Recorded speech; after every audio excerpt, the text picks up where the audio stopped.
Well, hello there. Welcome to today's stream, and welcome to the Three Attic Network. I am your local merrymitch, and hope you'll join me today for some good old stories. And I'm hoping that this stream meets you in good spirits.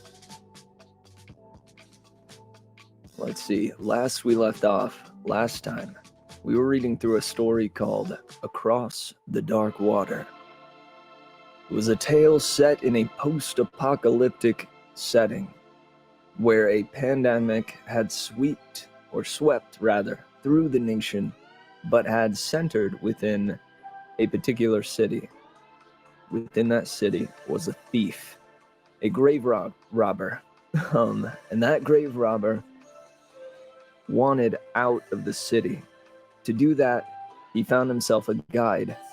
Using the money he'd gotten from the various graves that he'd robbed, he hired this guide to take him to a man called the Turk.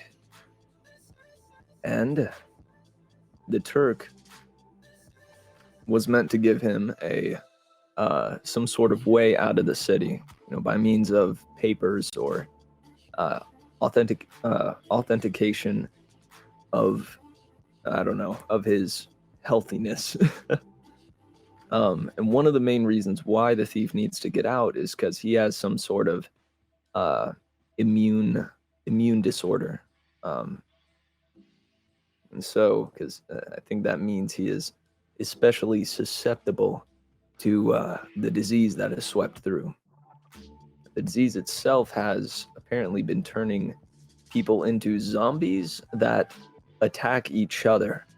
So zombies that aren't after, human brains, but are instead just after the rotting and corrupted flesh of each other, which I think was a pretty neat and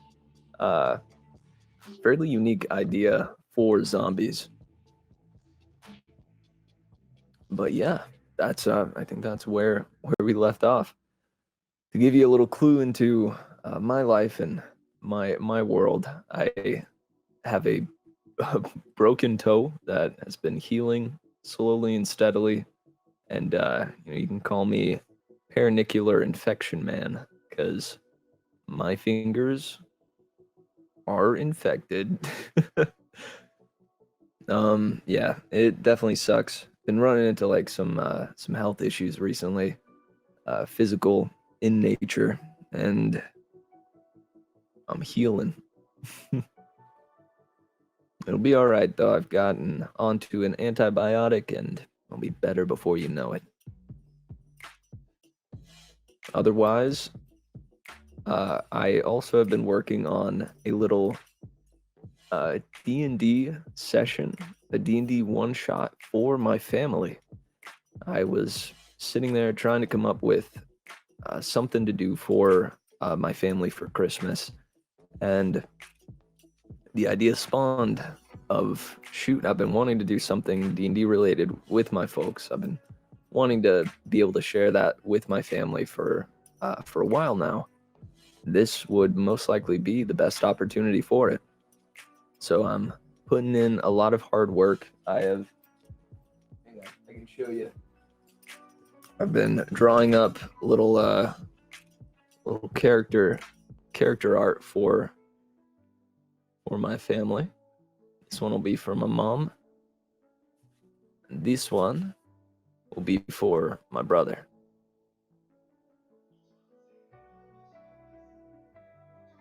Pretty sweet, right? I think my favorite part is the snakeskin boots.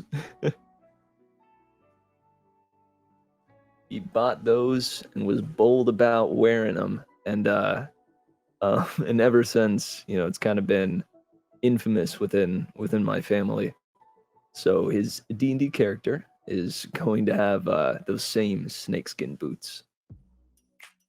And hey, thank you for the praise. I worked and am working hard on those, so grateful for comments, guys. I will say it is not original work.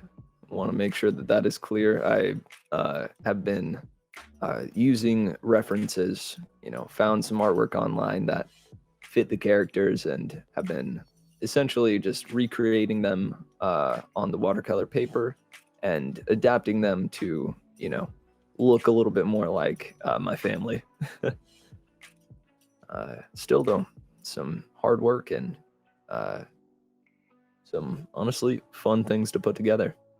The characters themselves are Gingham Godolka, Taffeta Twill, Polly Esther, and Pladley, hang on, Pladley Folderfire. Those are the 4 adventurers that will be setting off on the Christmas adventure. And I thought about it, and I considered doing a one-shot that was primarily based on the classic commercial Christmas, where they're elves, they're in Santa's workshop, they gotta face off against little Krampuses or something. However, a Pladley Folder Fire, I think that one's my favorite of the bunch. And if you couldn't tell, each of them are based around textile stuff, because after all, the world that it'll be set in is velvet, within the seam, the universe that I have created. And instead of doing the whole classic Christmas setting where they're fighting Krampus, I decided, since my family's fairly religious, I would try to find a spot within the biblical Christmas tale where I could put a D&D one-shot. Believe it or not, in the Bible, at least in I think Luke, chapters 1 and 2, they when the angel appears to the shepherds and is all like, "Yo, what's up? The child is born. Go see him. Don't be afraid." They, after it says all of that and recounts the story of the angel appearing, it simply then says, "And then they did that." It says after that they did it. They went to the child, and that was that. So when I read that, I realized, well, hang on a second. Hold on. What happened on that journey? What happened as they trekked through the deserts to get to that child, huh? And so that is what the D&D tale will be based on, is these shepherds, my family members, the adventurers, making their way to see this holy child that has been born, and the things that happen along the way. I think it's going to be a pretty neat tale. I'm excited to put it together, and I think I would like to try to get with one of my normal D&D crews and see if they might want to run the one shot as well, because that could be a fun time, and that way I could record it and plop it up on YouTube and such. But yeah, without further ado, guys, I think it's time for some story time.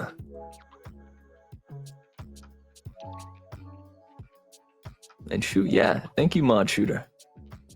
We appreciate the subscription. Your support means the world to us. Because after all, when you subscribe to this channel, you're not just supporting the one creator, but you're supporting our entire network. It means a lot. So, let me pause the smooth jams. As always, guys, this comes from Sessions Diana, which is a creator-safe playlist that's been put out by Riot Games. They collaborated with a bunch of awesome artists. This one, for instance, is Moonlight by Sofa Sound. And they put together this really cool lo-fi, I almost said amalgamation mix. this sick lo-fi mix. And the ambiance behind our story today will come from Tabletop Audio, a brilliant and excellent website, tabletopaudio.com, that provides all sorts of ambience and minimal soundtracks that can be put behind all sorts of works. So, let the Barren Wastes soundtrack play, and let us get back into our tale.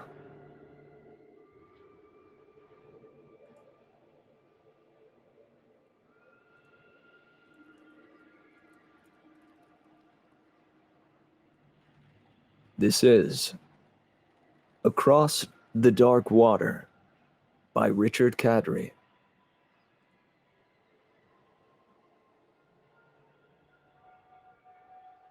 The guide got down on his knees in the street and wiped snow off a manhole cover. "Forgive me if I don't feel sorry for you," said the thief. The guide looked up. His face had turned hard. "You know how the old man said you'd die begging? I hope I'm there to see it. We lost the crowbar to the dogs, so help me open this manhole." It took them several minutes to remove the heavy cover with their numb fingers. When they finally managed it, the guide stepped into the hole and climbed down a steel ladder set into the wall. The thief followed him, and when he reached the bottom, he looked up. "Shouldn't we close the cover?" The guide looked around. They'll do it later. Or they'll do it later." "Who will?" Pointing down one of the tunnels, the guide turned on a flashlight and said, "This way." The thief was used to the streets and roofs and the dark contours of other people's rooms. He didn't know what to make of this new world.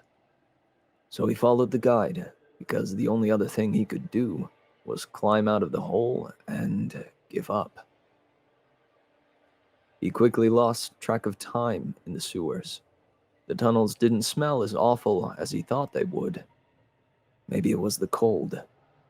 Maybe it was because there was no one left to flush anything into them. Whatever the reason, he was grateful.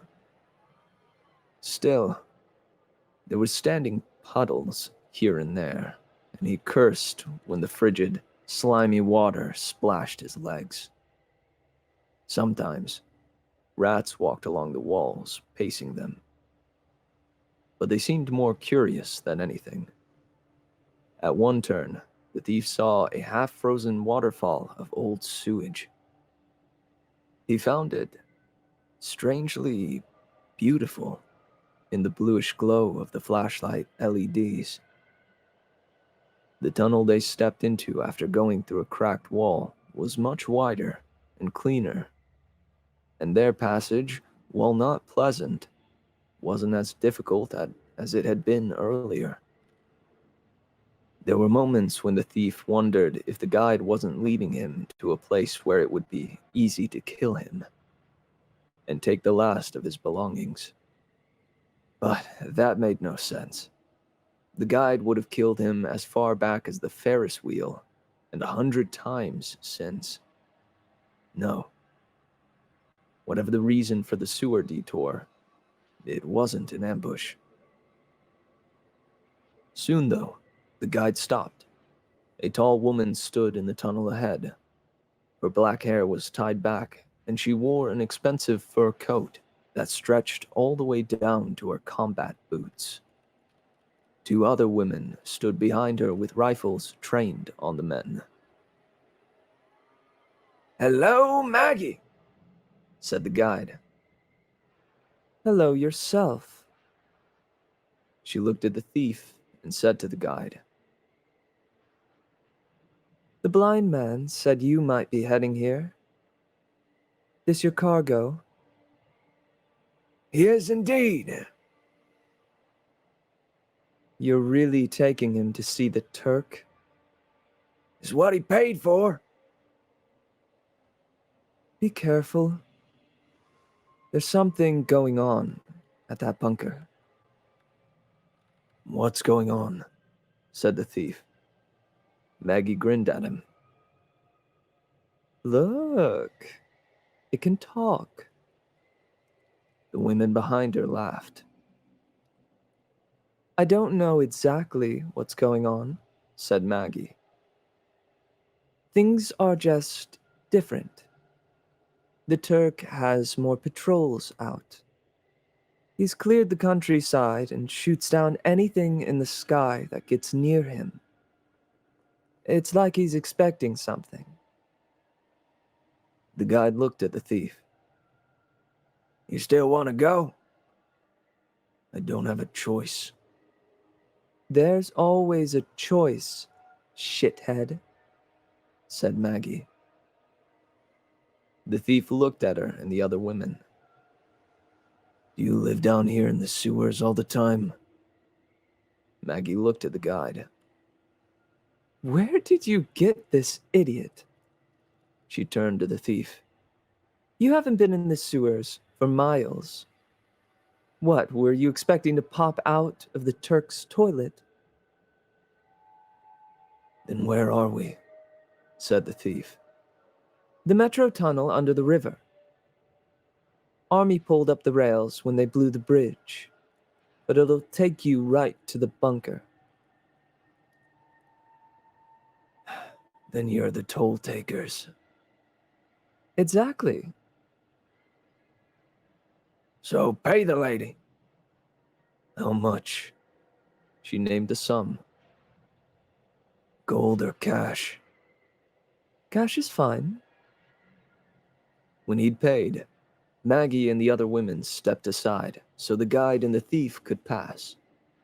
As they went, Maggie called to the guide. Be careful out there. I don't want to have to drag you in pieces back to the blind man. If you end up in a wheelchair, he won't be able to help you wipe your ass.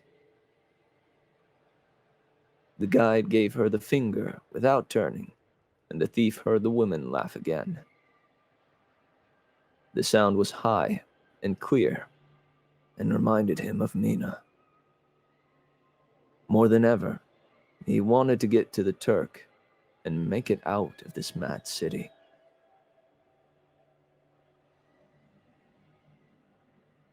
The guide stopped a few yards on and pushed a button set into the grimy wall.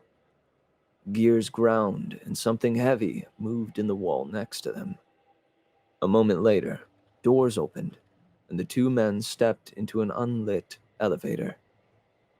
The guide pushed the top button and the car clattered upwards. A moment later, the doors opened and the thief found himself standing in morning light in an enclosed glass atrium for the transit system.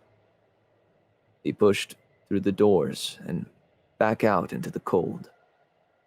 No more than half a mile off sat the Turk's bunker, black and immense, outlined in white snow. The thief felt happier than he had in months. You said this would be the hardest part of the trip. That wasn't so bad. The guide took out a piece of loaf and ate it without offering any to the thief. We're not at the hard part yet.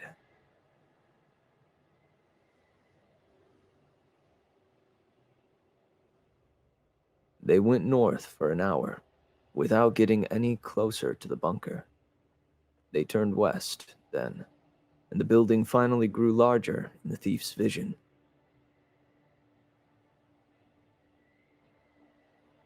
After what Maggie said, we're going to circle the place before you even dream about going in, said the guide. By now, the thief was impatient, but understood that the wisdom of the guide was worth following.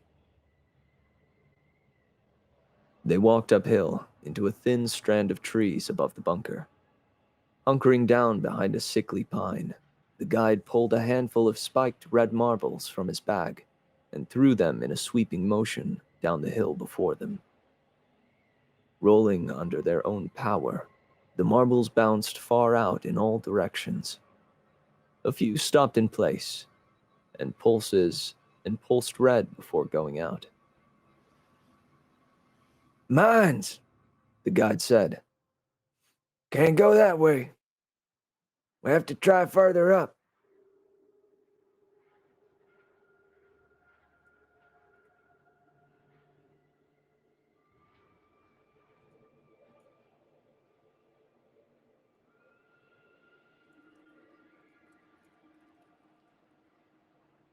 He had just reached into his pack for more marbles when the thief caught sight of figures around them.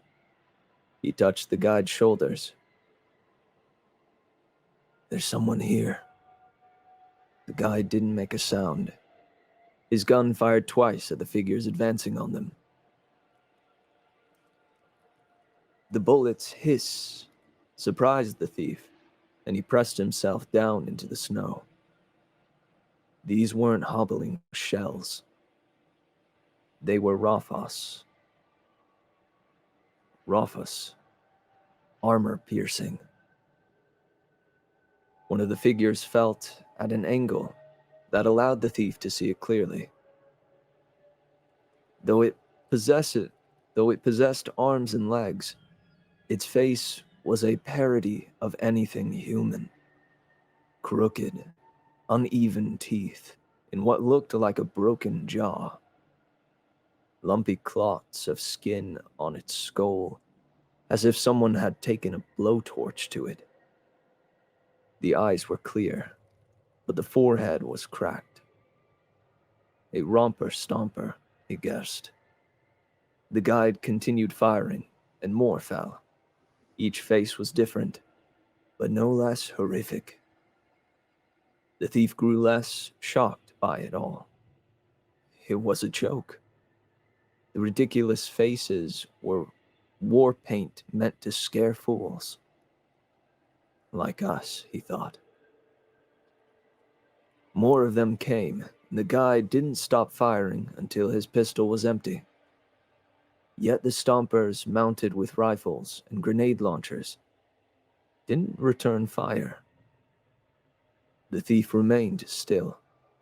The guide dropped his pistol to the ground and cursed frantically as the mechs surrounded them.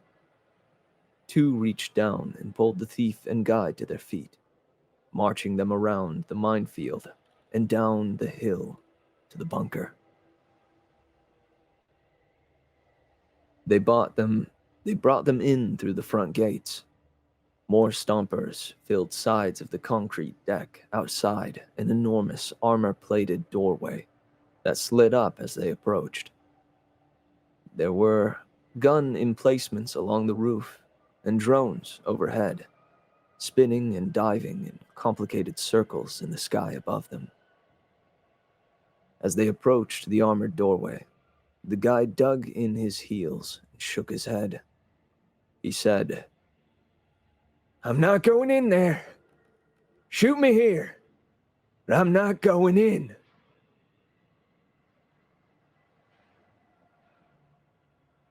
The stomper escort stopped, but did nothing.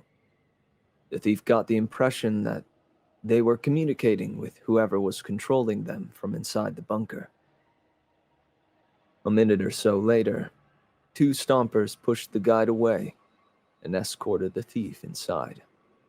The guide shouted after him, "If you make it out, I'll take you to the border with your damn papers. I always finish a deal."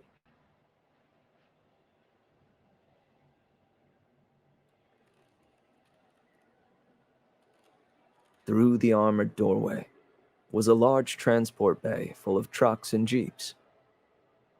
They went through that area and continued deep inside the bunker complex, down dozens of gray corridors, some leading off to side offices with dusty glass. The thief could tell they hadn't been inhabited in years. Inhabited in years. He wondered if it was the military or the wealthy and politically connected who were bringing him so deep into the Turk's lair. And for what purpose?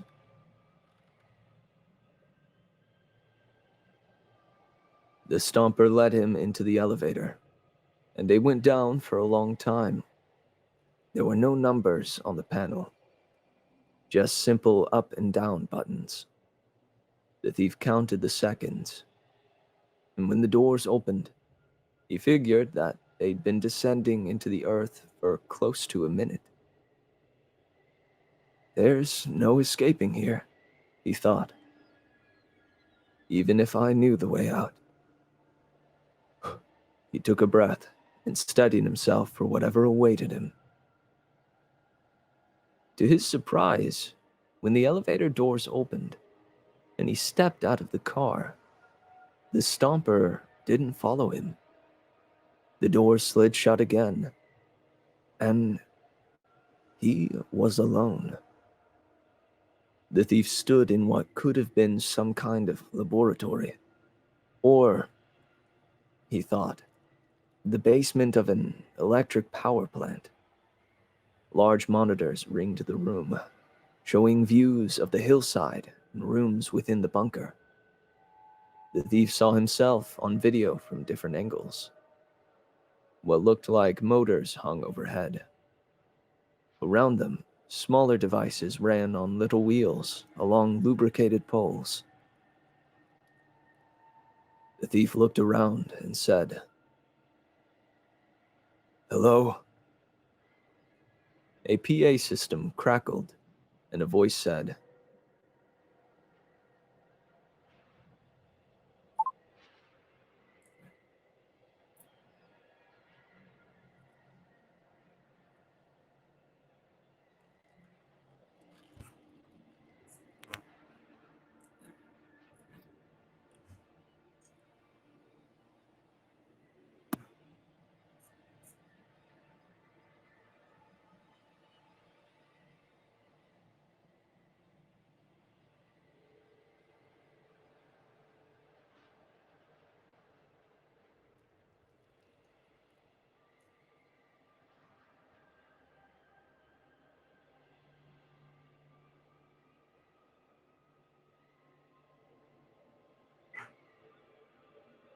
"Hello?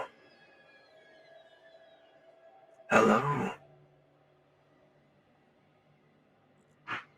What about this one? "Hello? Hello?"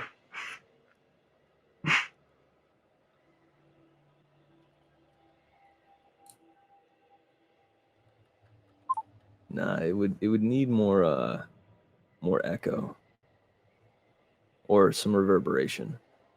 Sorry, I'm trying to do this on the fly.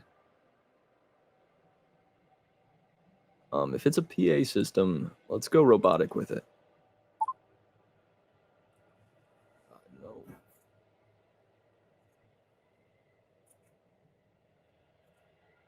Hello.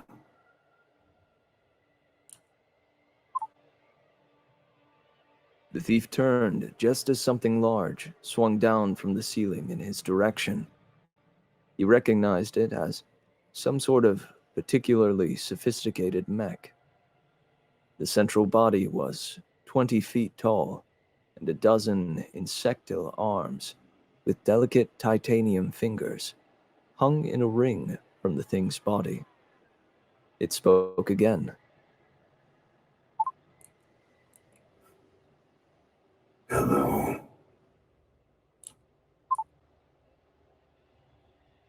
Stop that.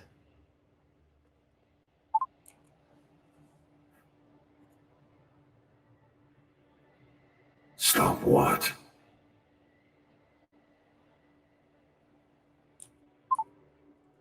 Oh, I see. Hang on, let's run this back a bit.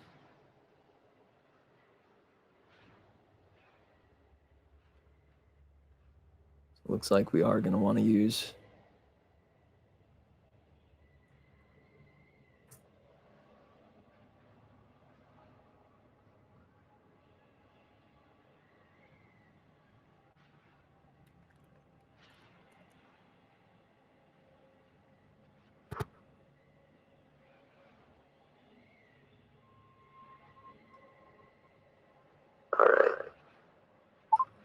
does this one sound?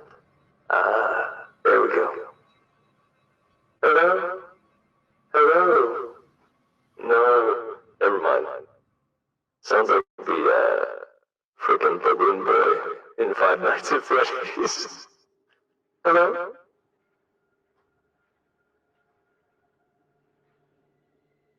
Hang on, bear with me. What about this one? What if we drop the mix a bit? Drop the style? No.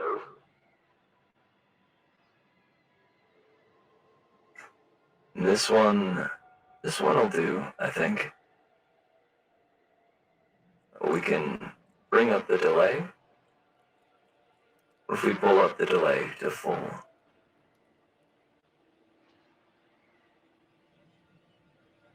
Alright, we'll work with this one.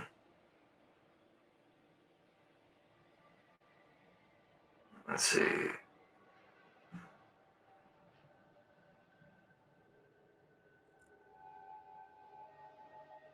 Need a keybind for it.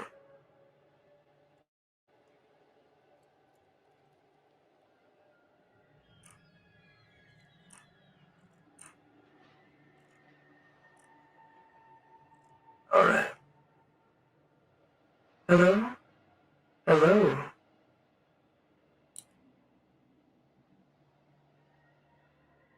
Stop that. Stop that.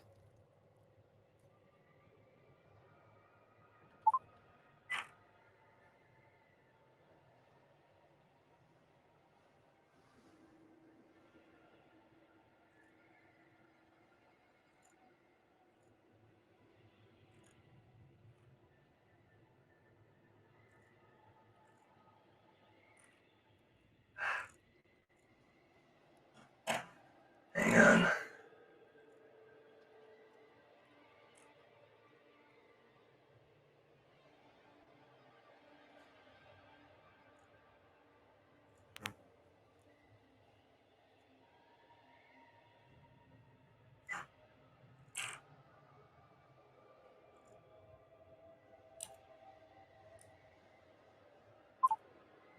Alright. Think I got things set up now. Stop that, he said.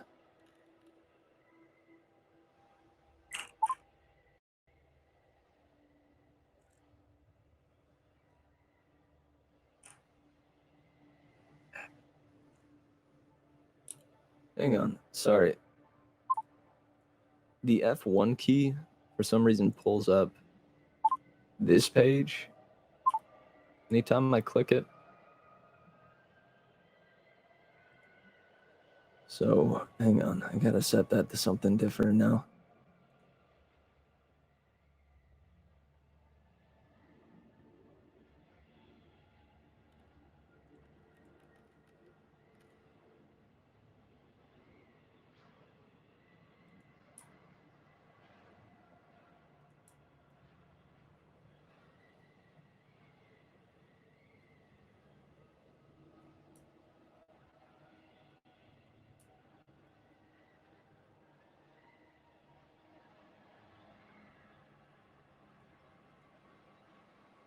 Okay.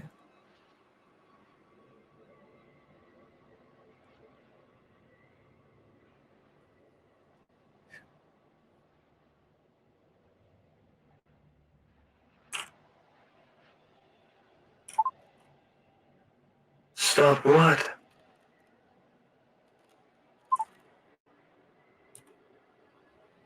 Stop using Mina's voice.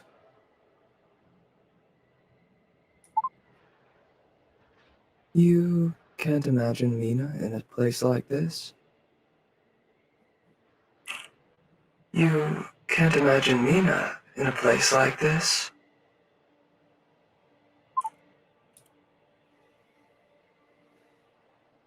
No.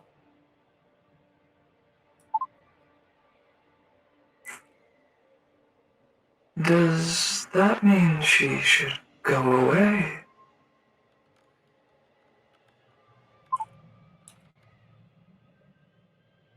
That stopped the thief. Is she here? Show me. Let me see her.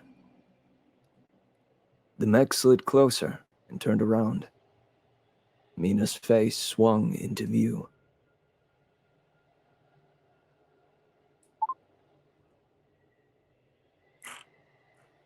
Hello, baby. I've missed you.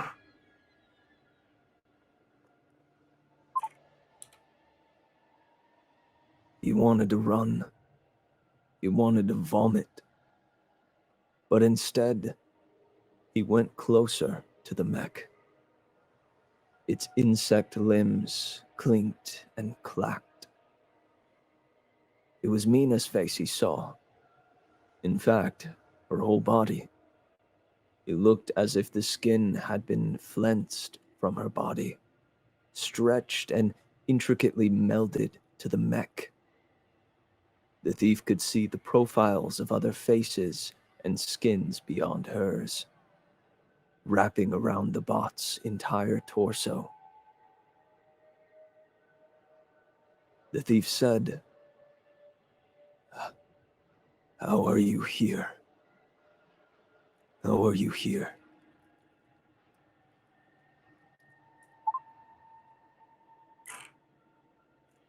They brought me here. The people who ran this place. I was almost dead. They experimented on me when most of them were dead, and there was no one to run the site. They gave me a second chance at life.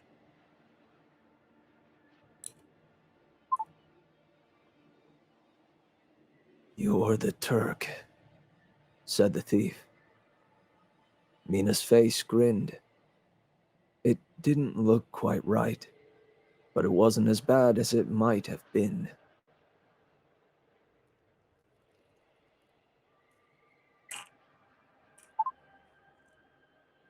If you mean the AI who runs the complex, no. There never was an AI. There was always a human behind the scenes. When the most intelligent parts of the system began to fail, it reasoned that it could survive with more human components.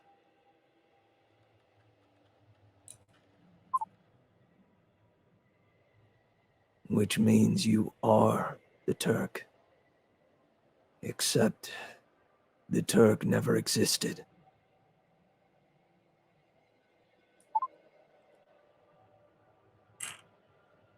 No, silly. The real Turk was an 18th century automaton that could play chess and beat masters. Only there was no automaton. There was a man inside the box who made all the moves. The whole concept of the Turk is a joke.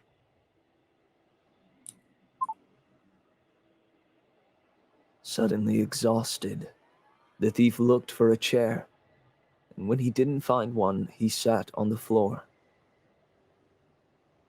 How is this possible? I've wanted to come here to see the Turk for months. What are the odds that the guide I hired would bring me to you? The Mina machine moved closer to him. It extended a metal hand, and the thief touched it.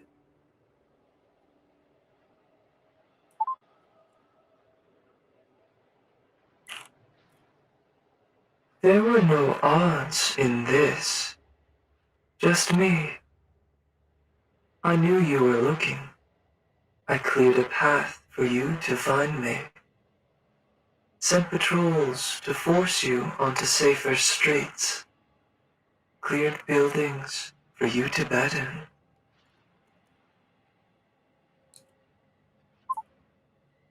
And the dogs?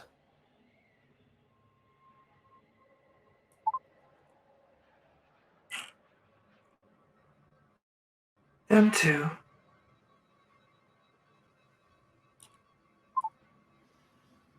Why? They almost killed us. Did they attack you?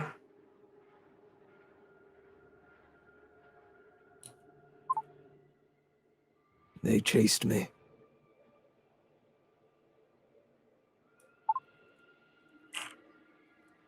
But did they attack? I wanted to weaken your friend outside, deprive him of some of his tools, and throw him off balance, so it would be harder for him to kill you.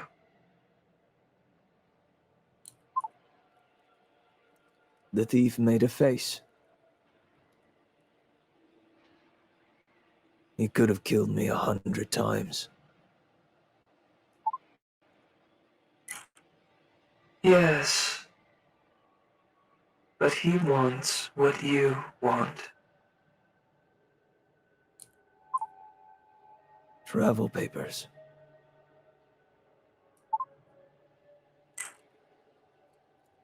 Yes, he's been lying to you all along.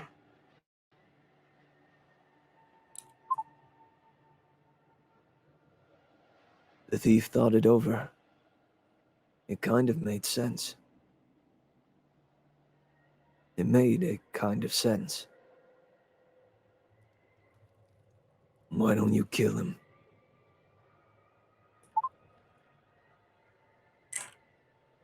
Because I want you to do it for me.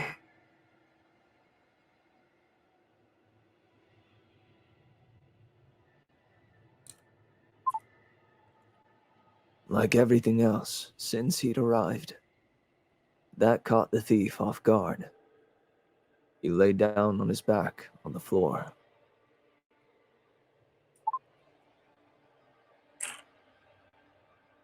You haven't asked how I died.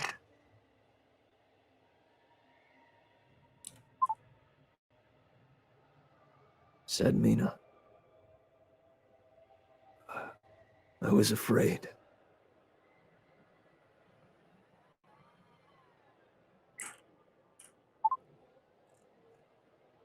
It was the medicine my mother gave me. His medicine.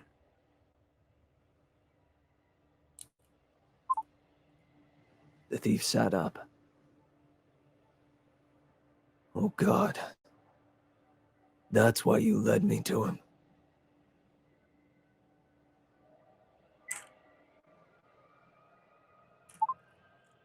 I miss you.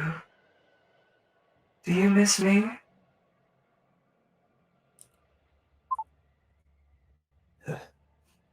Every day.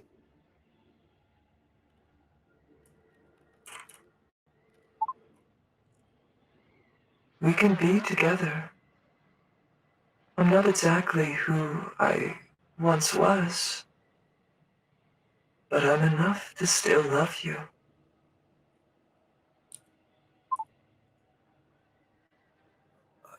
I love you too. I want to stay. But I want to make that fucker outside pay for what he did. Mina's metal hand lay gently over the thief's heart.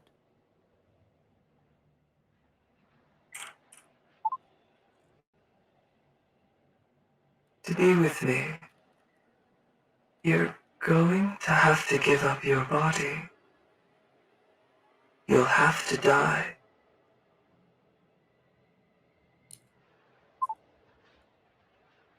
The old man's words about his death came back to the thief.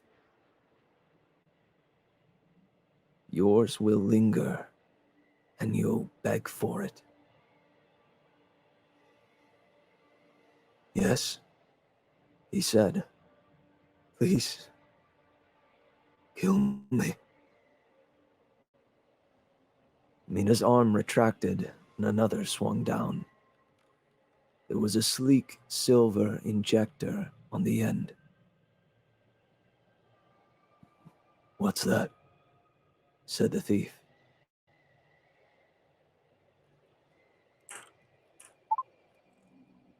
The virus. A new strain. It works quickly, and no one has immunity to it. I've been saving it for just this moment.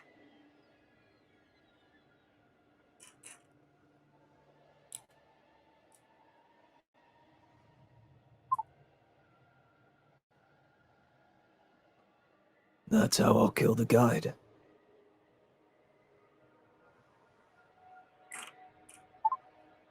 Yes, but it's only transmissible through blood.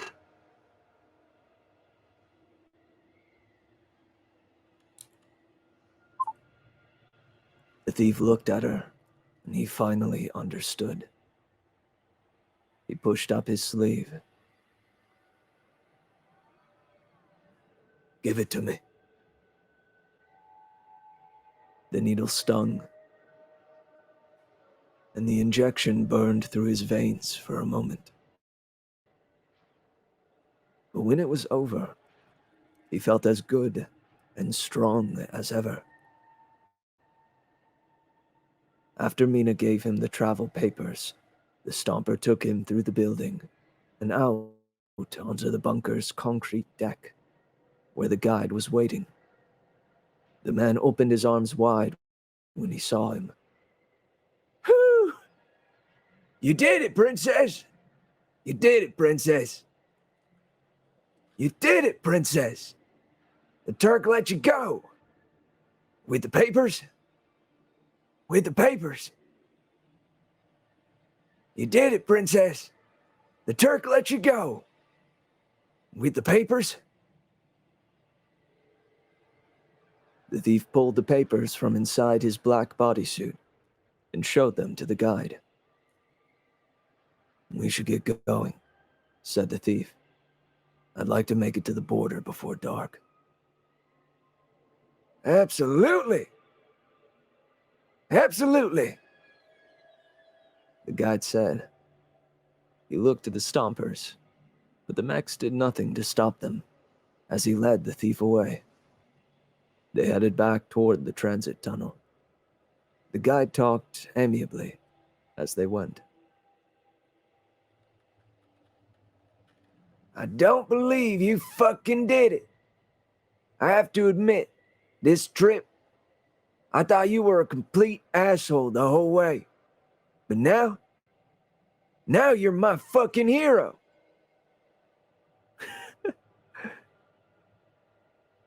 They were halfway to the atrium for the tunnel elevator when the guide said, "Tell me, what does a Turk look like?" The thief stopped.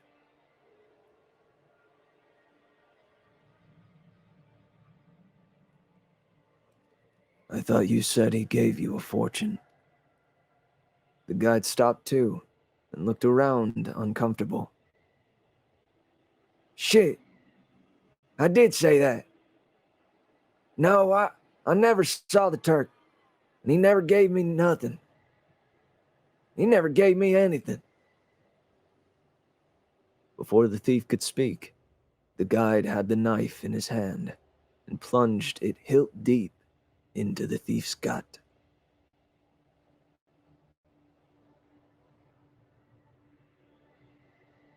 "And he never gave me anything." The man let out something that was half a groan and half simply a long exhalation of air. The thief fell forward against the guide's chest. "Don't fight it," said the guide. "Just relax and wait for Jesus."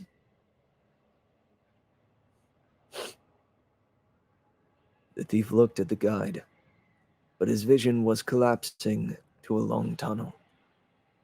He knew he would pass out in a moment, but before he did, he pulled off a glove with his teeth and raked his nails down, scratching the guide's cheek. The man screamed and stepped back, Pulling out the knife, the thief reflexively pressed his hand over the wound in his belly. It took just a few seconds for the guide to regain his senses and stab him again. This time, the thief brought up a hand and smeared his blood onto the guide's wounded cheek. The guide shoved the thief to the ground and rifled through his bodysuit. When he found the travel papers, he stood up. The cold revived the thief, enough that he could see the guide looking over the papers.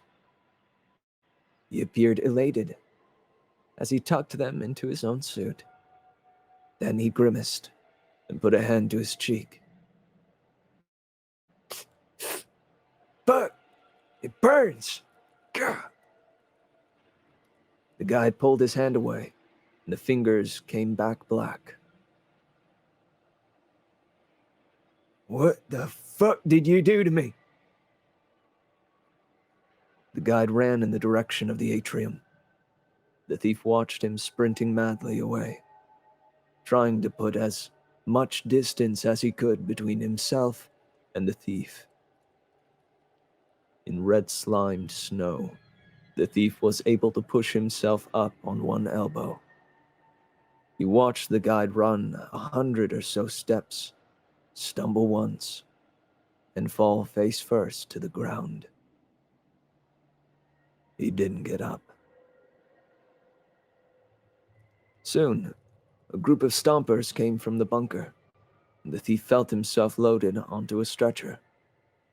He passed out, and when he awakened, the wounds in his abdomen were healed with a cellular glue that left only vague scars. He had the impression that a long time had passed. Perhaps a day. Perhaps days.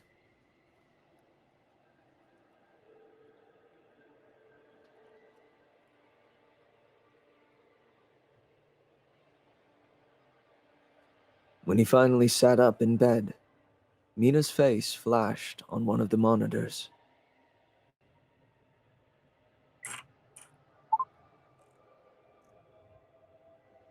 How do you feel?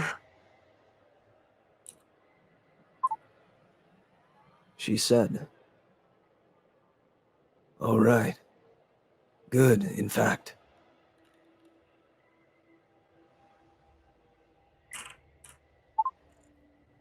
We've been feeding you supplements for days. You were quite malnourished.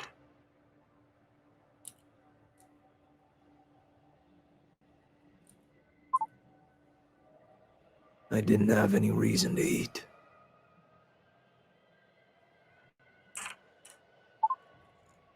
Come to me. Mina said. He went outside and a stomper took him to the lab where Mina was waiting.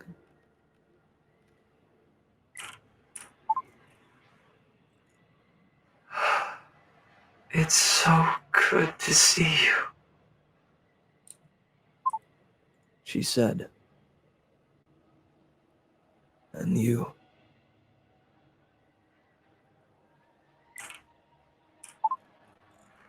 I have one more thing I'd like you to do for me. What?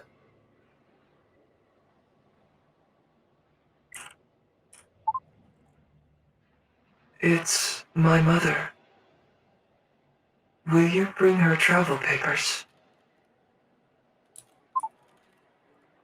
The thief rubbed his wounds as he thought about it. How long until the virus kills me? How long until the virus kills me?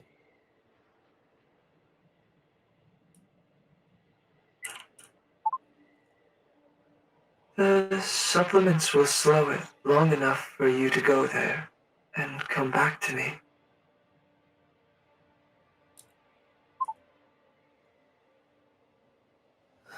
But I want to stay now. Mina reached down and touched his shoulders with her metallic fingers.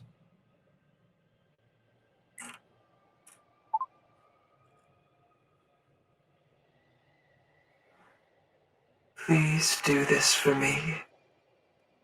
I don't want my mother dying in this city alone.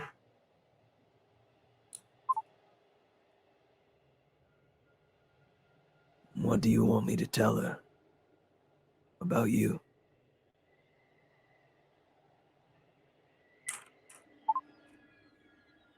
The truth. I'm gone. I took the bank cards from the guide. Give her those.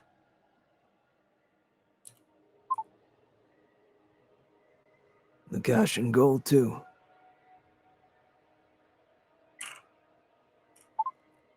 Yes.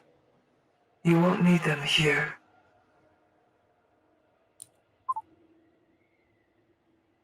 Then I can come back. Mina looked down at him.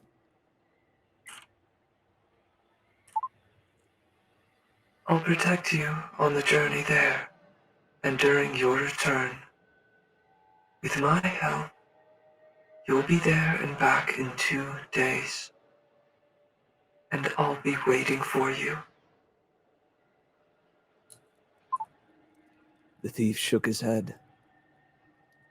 I'm afraid. Don't be. You'll soon be part of me. We'll be together, and you'll never be alone again.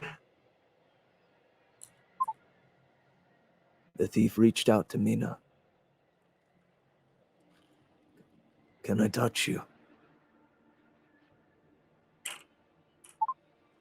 Of course. He laid his hands on her face. She closed her eyes, and any lingering suspicions he had about the machine evaporated. The sooner I go, the sooner I'll be back, he said.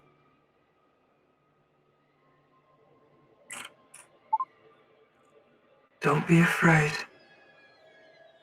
I'll watch your every step from the sky.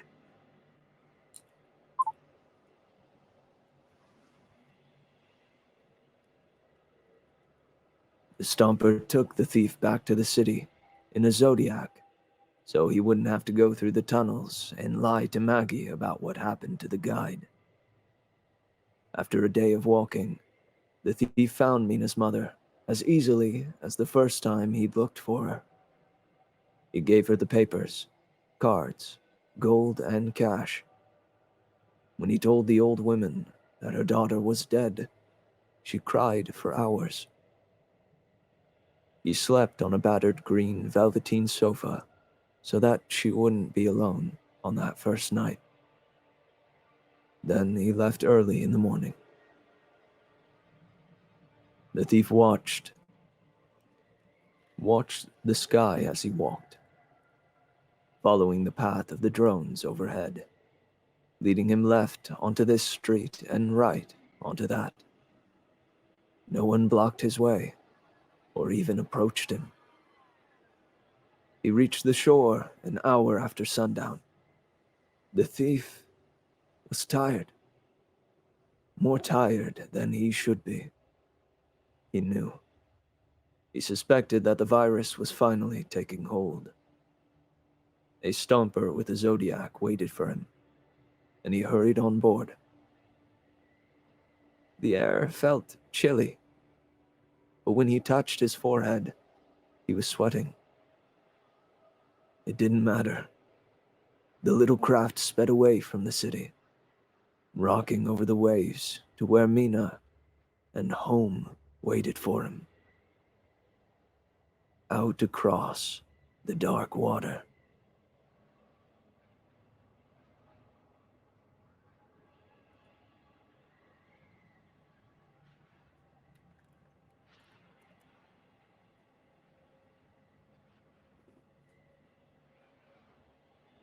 Well, that took an unexpected turn.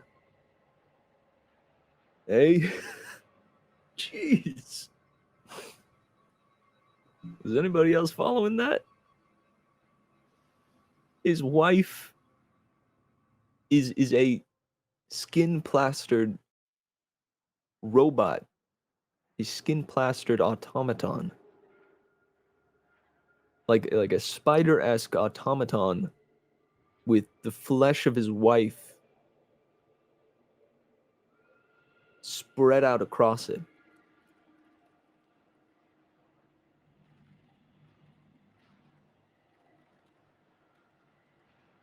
I gotta say, I was expecting the Turk to just be like a political figure. If I'm being honest, I had planned to give him a Russian accent, just being like, "Hello, welcome. I give you the papers now, and you go away. We leave each other with nothing, no bad blood." Yes, I didn't. I.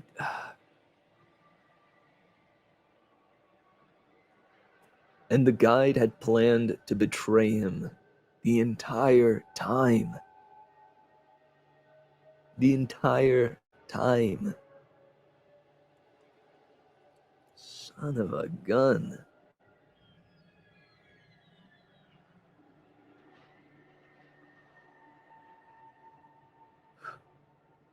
I feel like this one would be worth a second read through.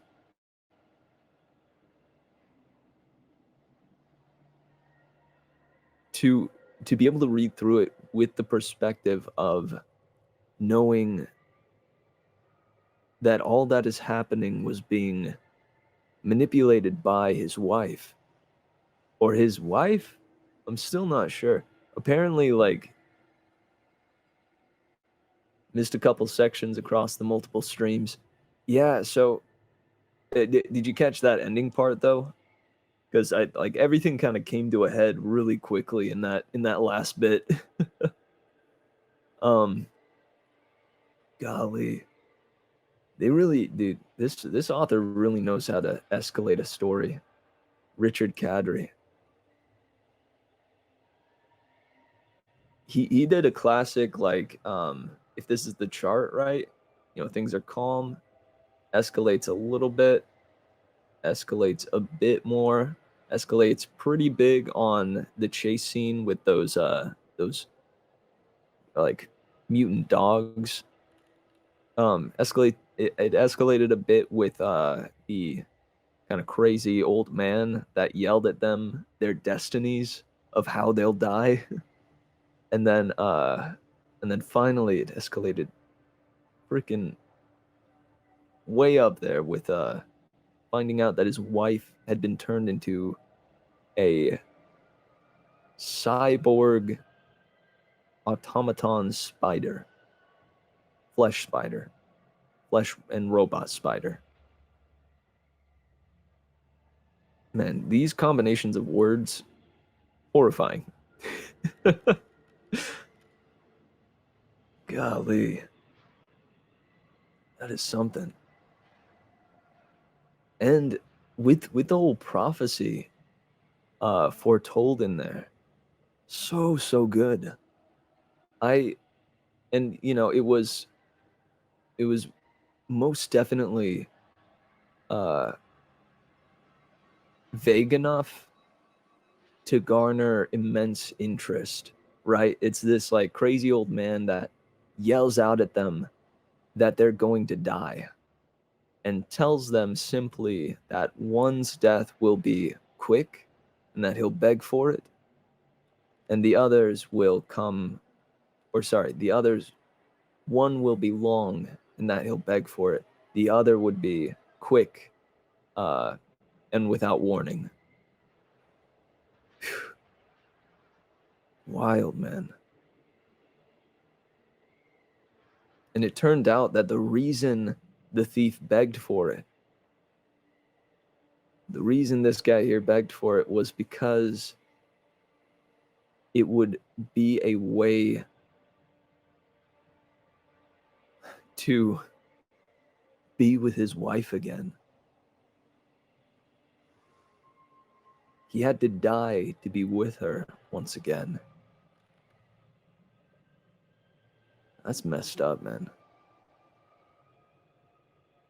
And the whole history behind why it's just that AI within that place now is wild. It turned out that like she and a bunch of others who were already gonna die because they had the virus went to that place, were brought there, and then were given a second chance of life, um, simply because the scientists were going to die as well. Gosh.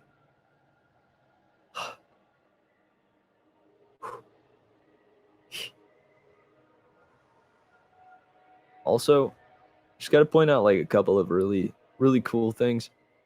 Or one of my favorite settings within this was the Ferris wheel. Getting into one of the Ferris wheel compartments and that having been the guide's office, if you will. So, so sick. And they could have just had it be any old thing. Or if it is within a carnival, you know, they could have chosen any number of like rides there. But even just the choice for the guide's office to be within a abandoned carnival inside the city. Oh gosh, so so cool. The world that this is set in is, man, it's creepy. They've given us just enough to, or more than enough to get me intrigued in what else there is to this world. And it purposefully withholds information in the best way. Because if you think about it, it never says what the names of the characters are. It doesn't ever say what amount of money was needed for, you know, the payment to the guide or the payment to Maggie, who, you know, took a toll when they were in the sewers. And primarily it's just because that it's not necessary for the story at hand. And in fact, it might just distract from the tale itself.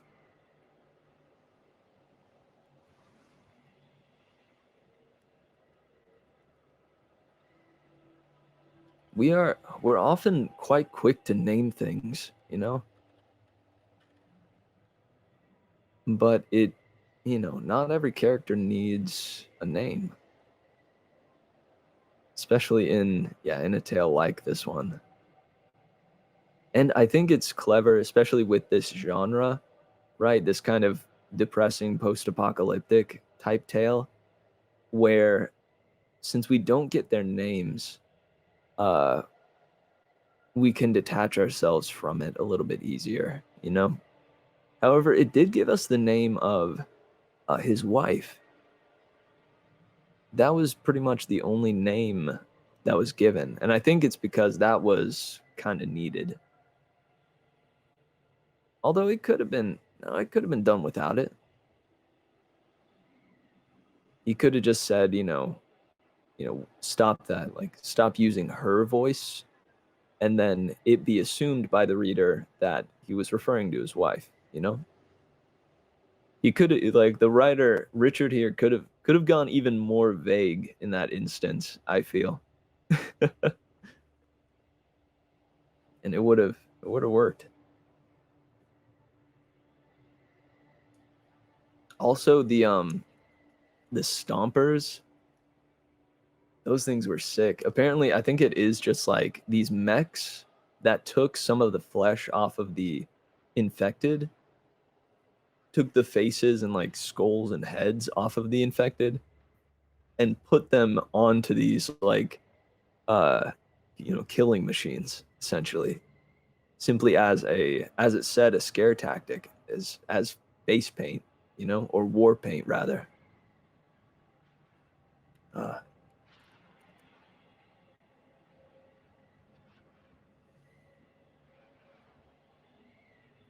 I also wanted to thank you guys for the patience with me in that section where I was fiddling with voice mod. I think I found the I think I found the best voice for that instance, and I was pretty happy with the one that I chose. Uh, so thank you for giving me the time to sort through that.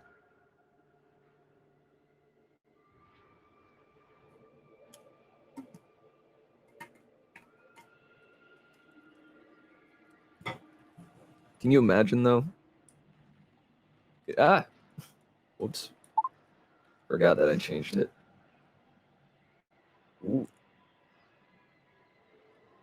Could you imagine if I had given it uh this voice. Hello. Hello. Hello, my darling, my thief. You've made it. Allow me to inject you with a virus. Then you must go and kill the guy. Because it was because of him that your wife, died. Go now. Go do it. Then you will also die, but you will become a part of me. Of me.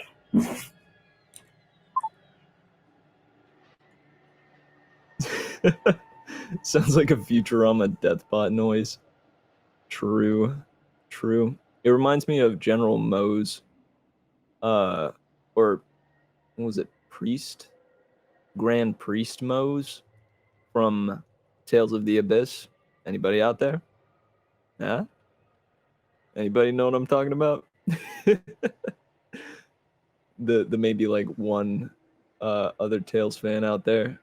I know if is Coleman watching on my stream? Maybe. See, there's one viewer over on the merrymitch stream. We'll see. However, General Moe's, if you look him up, actually, I might be able to pull it up. Show you what I'm talking about. Sorry, Grand Priest Moe's.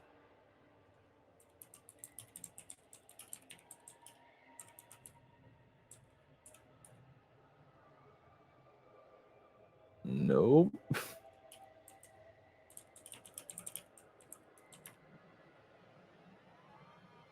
Grand Maestro Moe's. Here it is.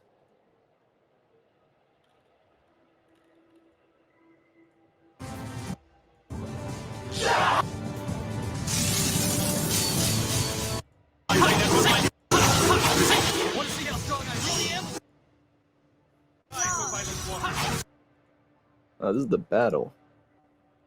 I wanted to hear his voice lines. Oh well. Nandemonai. You heard it for like a split second there. Hey yo, what's up, Carput? You missed a wicked sick story. Were you here last time for the first half of Across the Dark Water? Because boy howdy. The ending was something else. Do you remember what happened? This guy has lost his wife. Because of that, he went back to grave robbing, got himself enough money from grave robbing to hire himself a guide to take him to this person known as the Turk, who would be able to get him papers to allow him to leave this like city where the virus that has swept through the nation originated.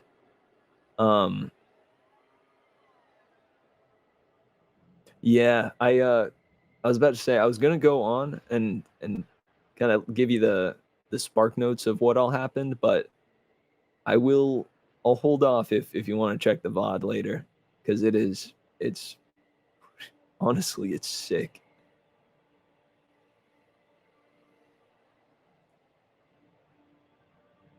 All right, well, nice, right on.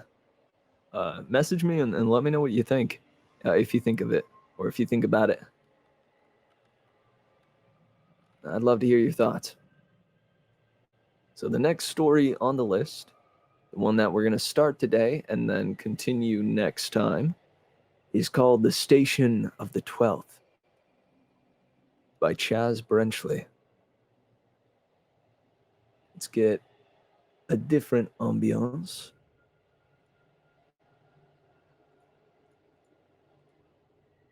Let's see, this one is set on monorail. Let's see if we can get station of some kind.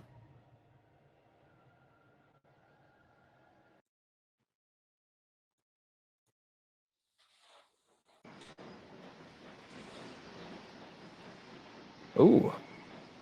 All right, nice.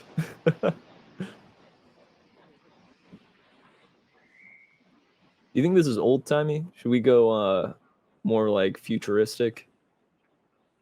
Because this one is about a Martian city. What do you guys think?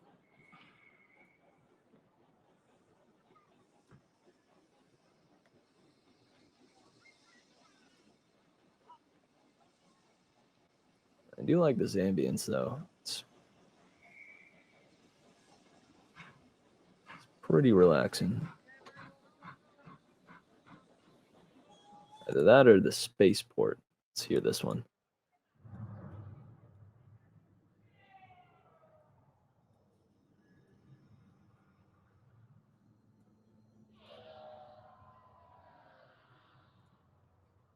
Kind of depends on...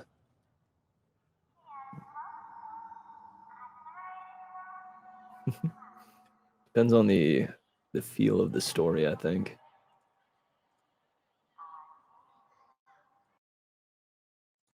We'll go with like the train station ambiance.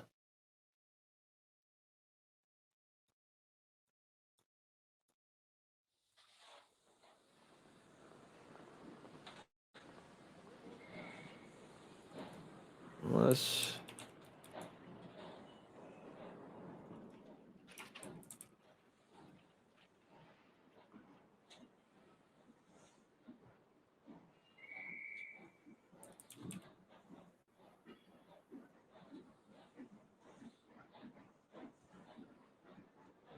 yeah, we'll go with this one.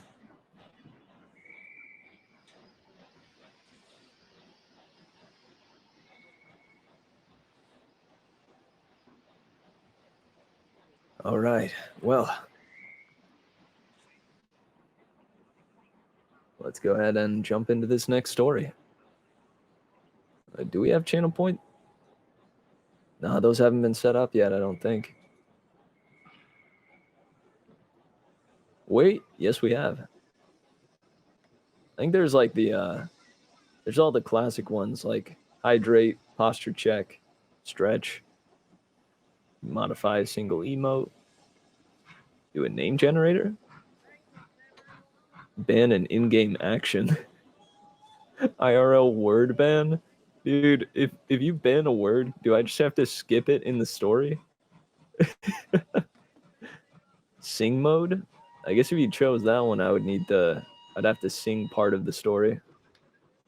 Lose the glasses. I'll take off the glasses. Highlight message. Send a message in something. But yeah, I think we got some.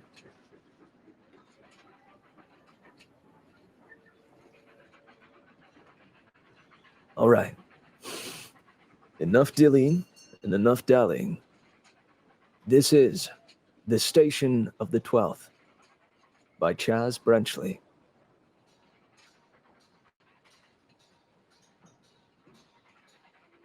We've a monorail now that loops the whole of Cassinet Crater, with stations all the way around. Not that the city's reached that far by half. Most of the stations offer little more than a way marker as yet, as the trains don't actually stop at those unless there's someone there to wave them down. But they're there, ready for when the city catches up on its slow crawl around the rim. Marked, mapped, and charted.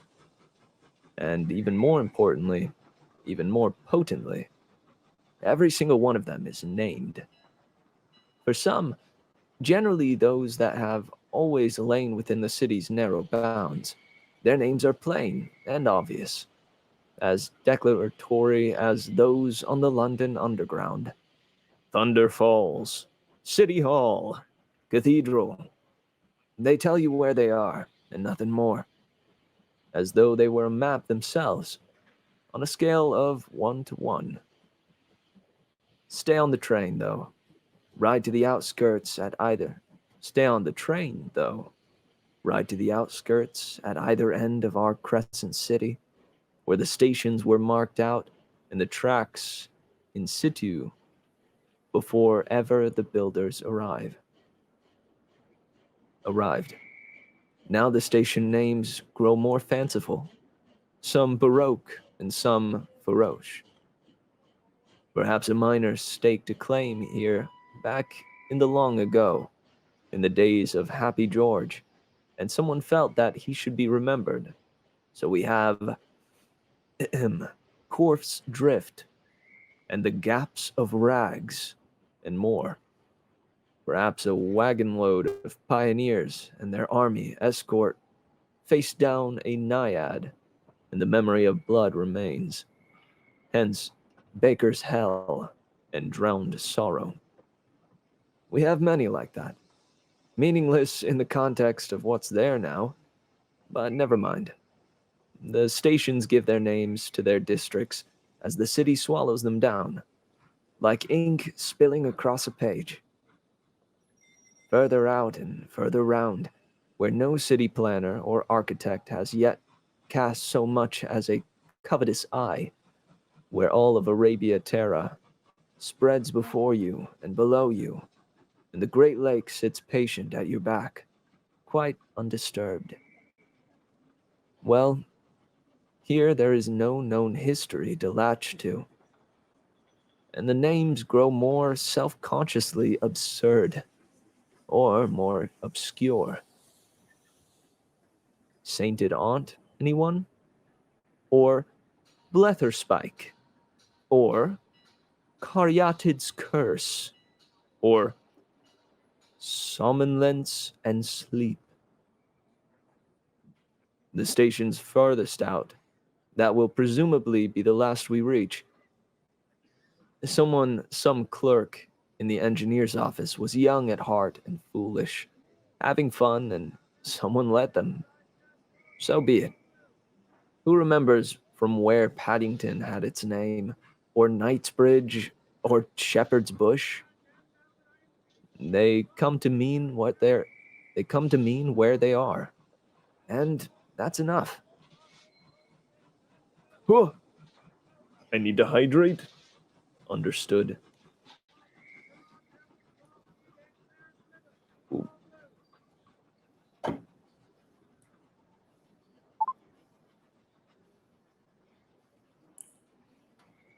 Commencing hydration.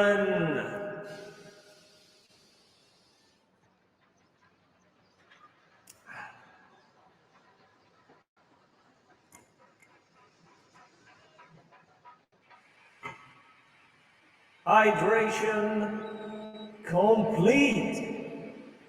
Hydration complete.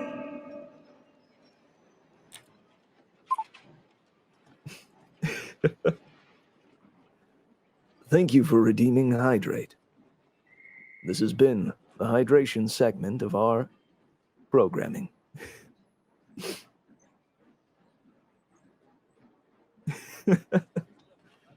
Thank you. Here, though, at Cassini, the more obscure name on the line is the plainest of them all. We called it the Station of the 12th, and you'd never know why unless you asked. The full name is there on the signboard to greet you as you step down to the platform, but there's no placard to explain it, such as we have at other stations, where we think they might be needed. Perhaps we want you to ask. Perhaps we feel that you should have to. It matters that much to us. Perhaps it's our story, and we want to tell it directly. face to face. There's always someone around who can do that. Not an employee. This isn't their job. Sometimes it's an old man, retired. He might wear a uniform. He might have been a railwayman before, and was almost certainly a soldier before that. Or maybe it's a woman come from church. She does the flowers maybe on a Wednesday before choir practice, and then comes here to sit for an hour on the bench, in case someone asks. Sometimes it's a child after school. No little kids, but teenage, somber, dutiful. They like to sit. They like to sit their turn.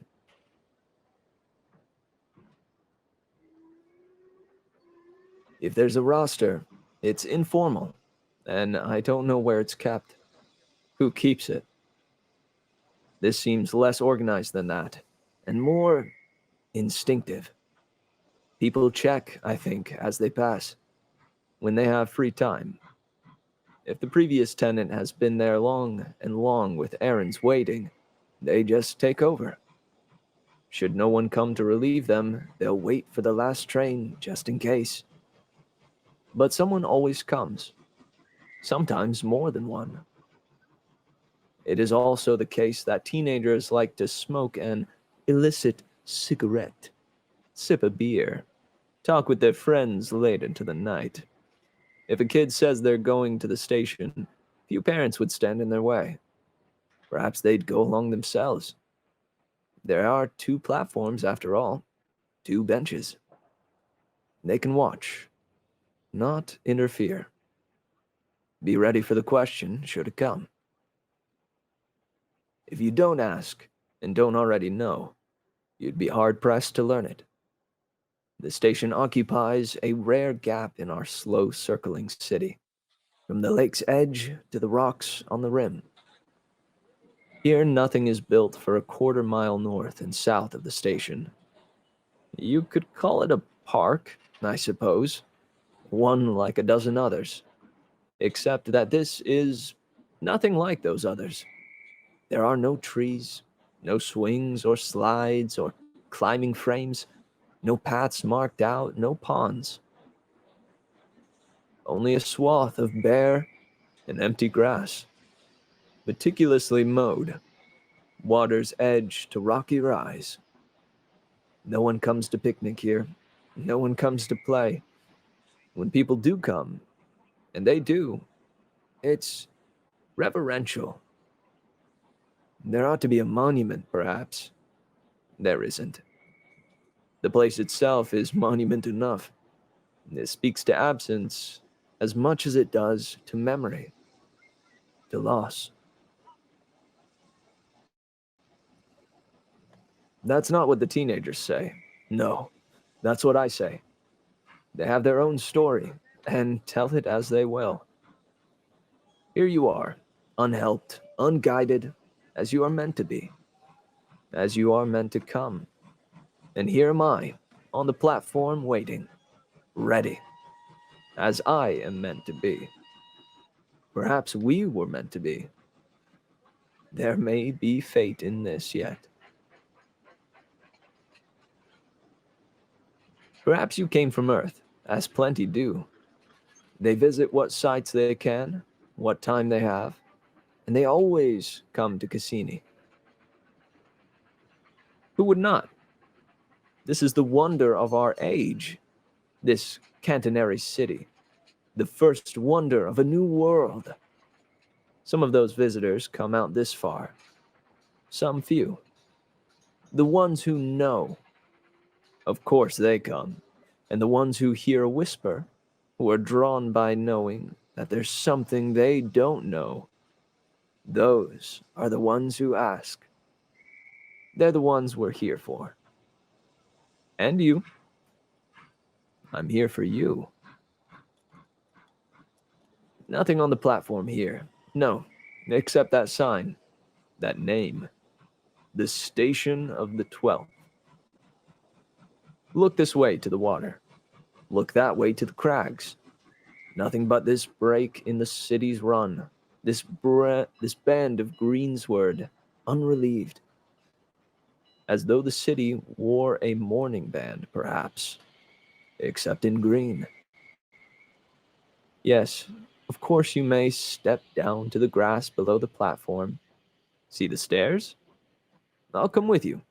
Take my arm. Yes, we've left the station now. And yes, this is still the station of the 12th. Here's a bench. Let's sit and look a while. No need to speak.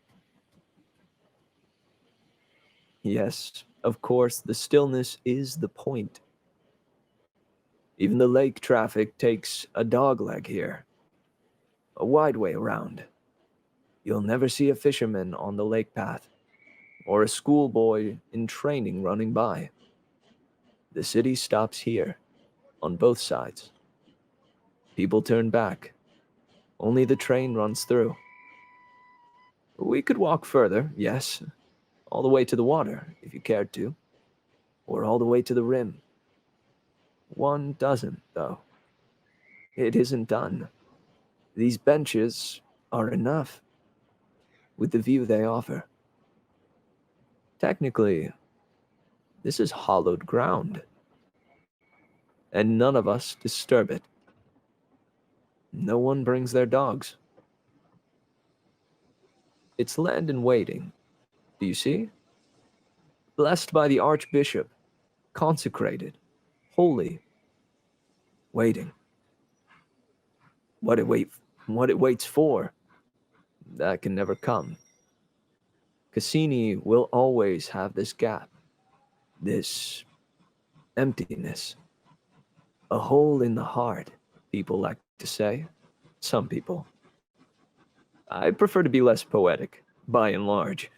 Yes, of course I'm going to tell you. Here and now. You're from Earth, perhaps. You're British, almost certainly. You may see the late war, the Great War, as a victory.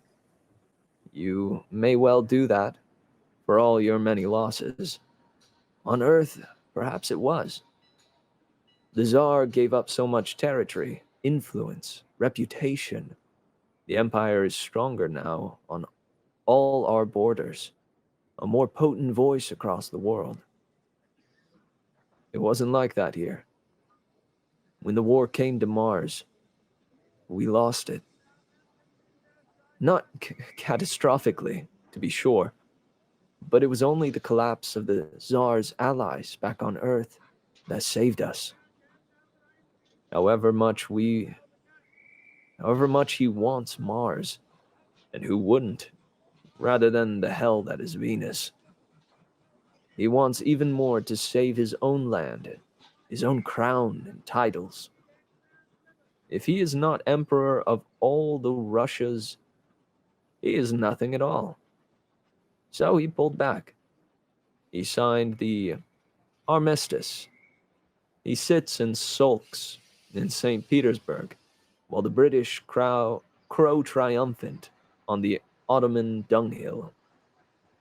But Russian soldiers still hold both our Martian moons. Russian intelligencers peer down on us through our own unmatched abandoned telescopes. There are spies and traitors all throughout our colony. We have all the planet to ourselves and can never feel safe. We try not to look up at the moons, but they're hard to ignore. And it is harder yet not to remember what they mean as they chase across the skies. Defeat? Yes. And more than that. Of course, more than that. Defeat is a weasel word, suggesting loss of territory, of sovereignty, of prestige and power and control. What you lose in a war, of course, is people. A retreat from the two moons is legendary. Commemorated in song and story. A part of our history now and our folklore too. There's triumph in it, because this is Mars, and we celebrate survival as by instinct. This is what we do, and there is sacrifice in it, because this is Mars. And everything we have and are is built on bones, and we never can forget that. The 12th Battalion of the Queen's Own Martian Borderers, our very own regiment. They made their stand on Deimos, while the last transports flew the last divisions away from there and brought them home. The word we had, they gathered about their colors and stood fast. Not one made a run for safety. Not one has been returned to us, alive or otherwise. They would have died to the last man sooner than surrender. That much we know. And this also we know, that the Russians had no way to return them dead. The Merlins would refuse to carry bodies in an aether ship.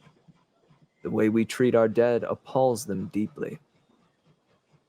Their own they eat, as a rule, or let them lie where they fell. The charter allowed us one graveyard, one for all the province. That is close to full now, for all its size. We hope they just don't understand our crematoria, which have proliferated now, perforce all through the colony. When challenged about the 12th, the Russians will say only that the matter has been attended to with great regret. Our best guess is that they built their own crematorium for the purpose there on Deimos.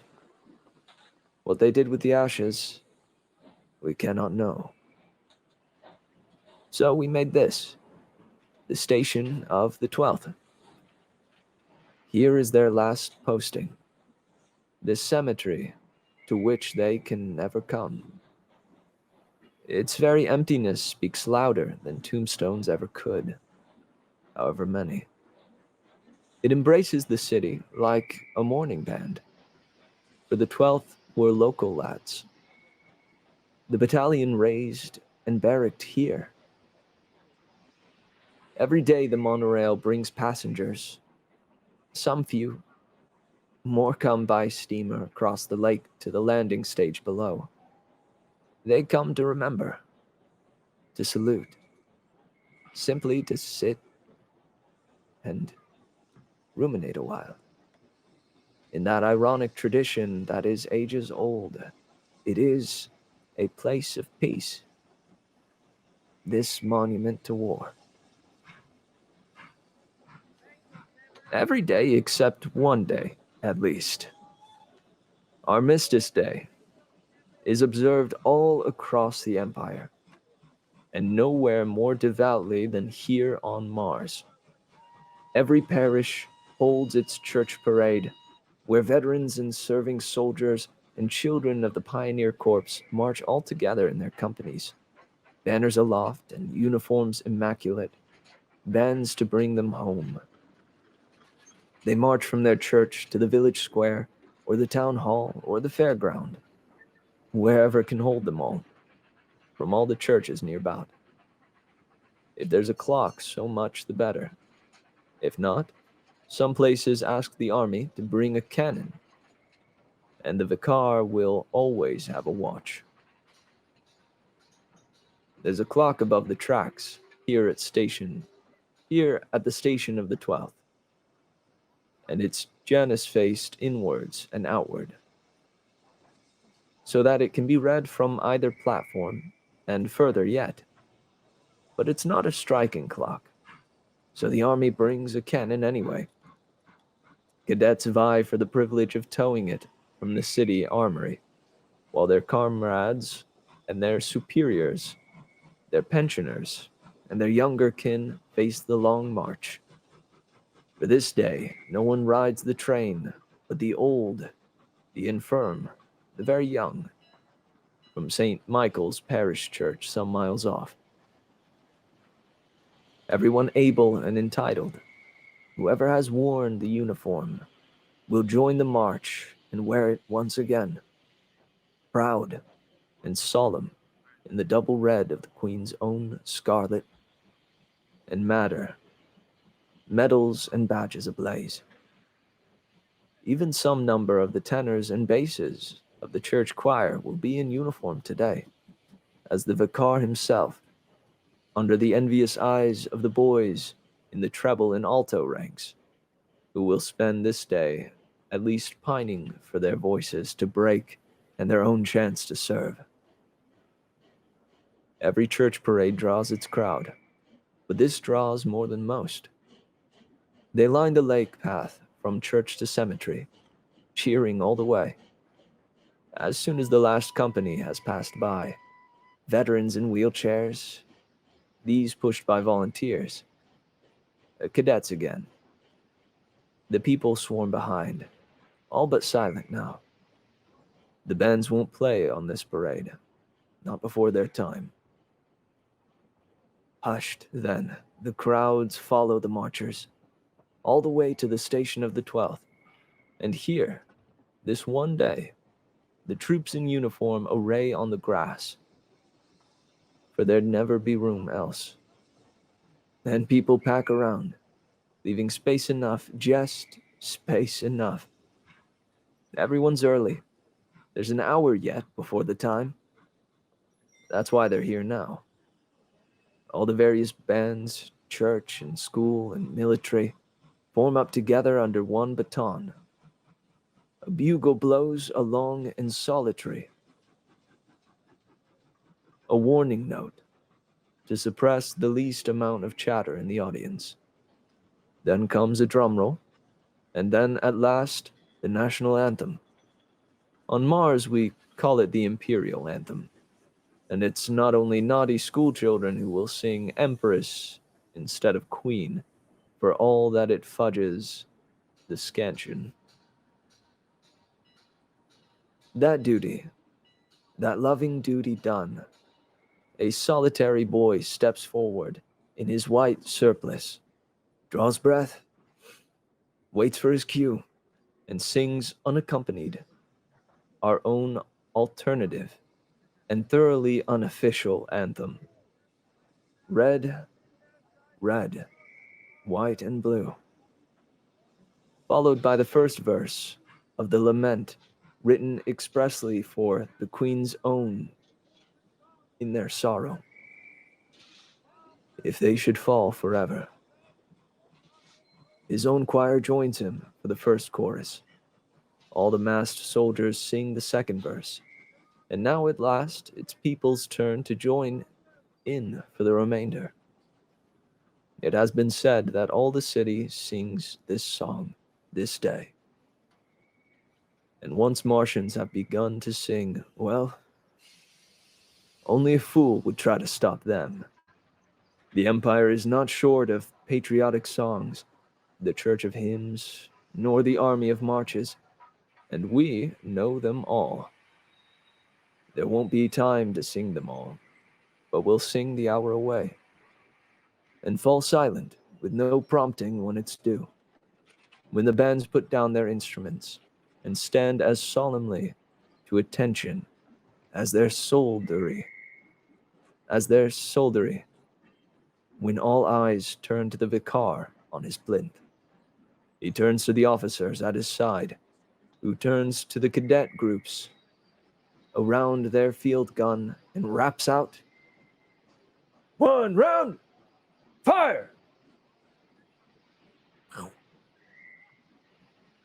And at the precise minute we are here to mark, the gun booms out its own ironic message, the bellow that calls for another kind of silence. And there are echoes coming back across the water, but they only add to its quality. This 2 minutes silence of ours, in remembrance of those lost. Soon the trains will run again, and those too tired for the walk will ride home in comfort, and for free this one day of the year. The military, of course, will march and retreat, and all but the littlest pioneers too. And now the bands will play every step of the way, and half the crowd will follow. And there may be more jaunty and less solemn singing along. There may well, yes. And that's where the 12th keeps their station now. And that's why. Thank you for redeeming. Hydration! Now commencing hydration!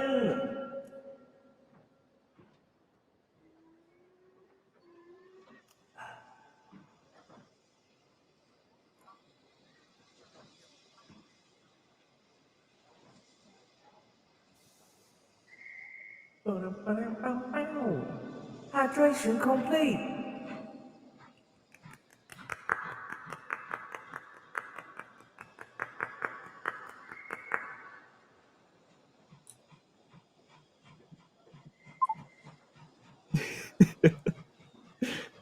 Thank you. There is one other thing that I can do to up the ante. But that is only if the time comes for another. But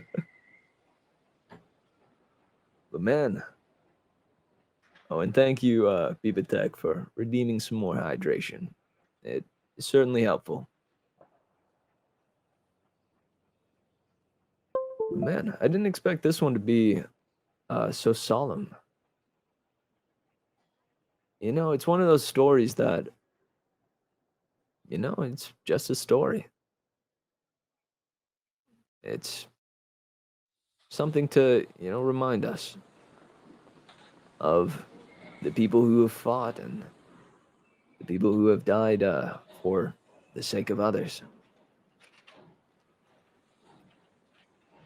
And the fact that they have,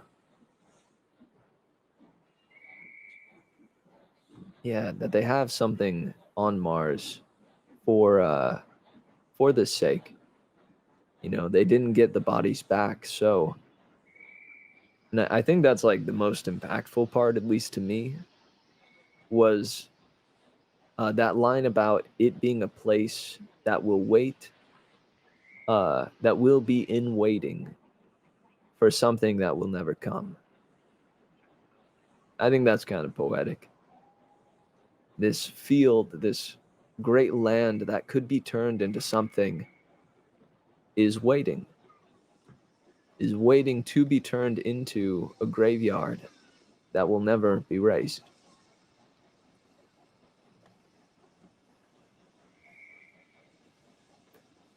What happens if I do water time and drop it? Is there a drop it button? Oh. I mean, my systems potentially spark and the stream ends. Or I just get water on my floor. Or I get crazy lucky and it lands upright. You'd have to get the timing right, though.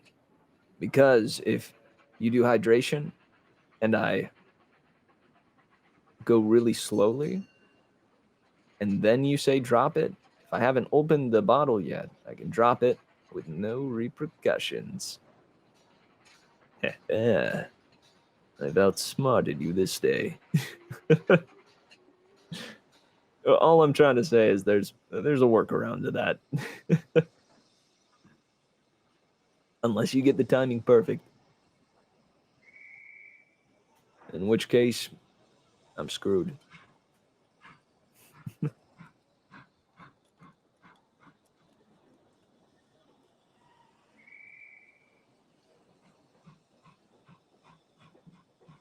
Any limits on word bans?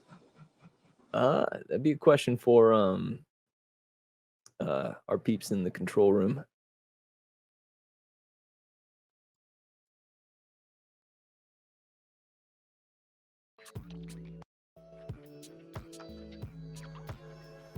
Because I actually don't know the answer to that.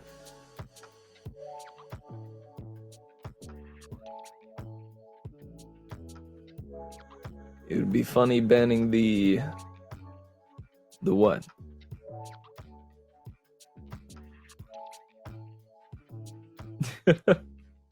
Oh, banning the.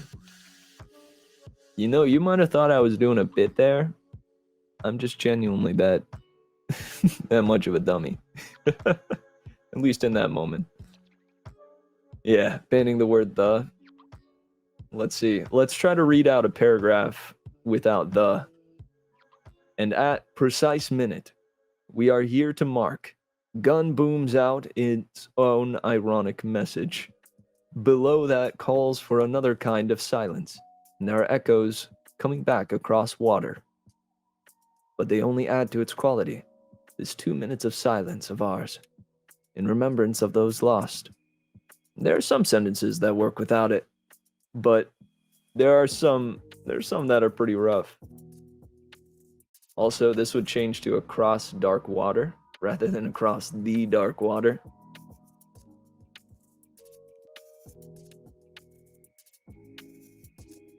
Goodness. Sooner I go, sooner I'll be back. Don't be afraid. I'll watch your every step from sky. A stomper took thief back to city in a Zodiac so he wouldn't have to go through tunnels and lie to Maggie about what happened to the guide. After a day of walking, thief found Mina's mother as easily as first time he'd looked for her. He gave her papers, cards, gold, and cash. When he told old woman that her daughter was dead, she cried for hours. He slept on a battered green velveteen sofa so that she wouldn't be alone on that first night. Then he left early in morning.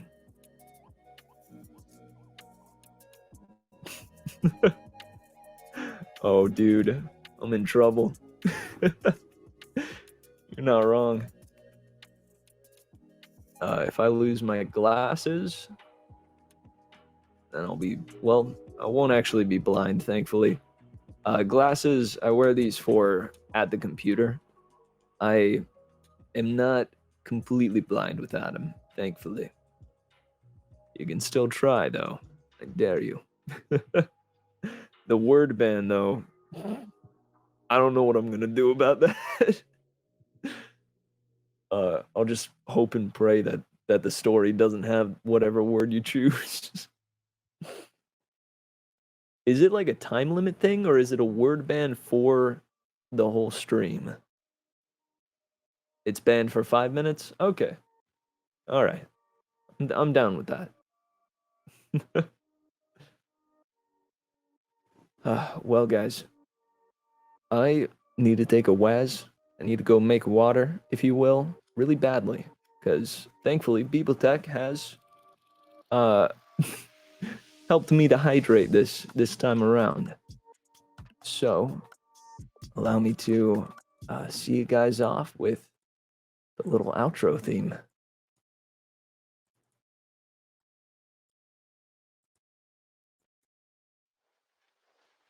All right. So, thanks for joining me this time around, for hanging out, for your comments about the stories or otherwise. Remember to take the merriment that we've found here together today. Let it set you at ease as you go forward with your day, and let it carry you into tomorrow. Remember that I love you guys very much, and I hope you're looking forward to the rest of the 3 Attic Network stream. Till next time, I'll see you soon. I have been the one, the only, Merry Mitch. Later, guys.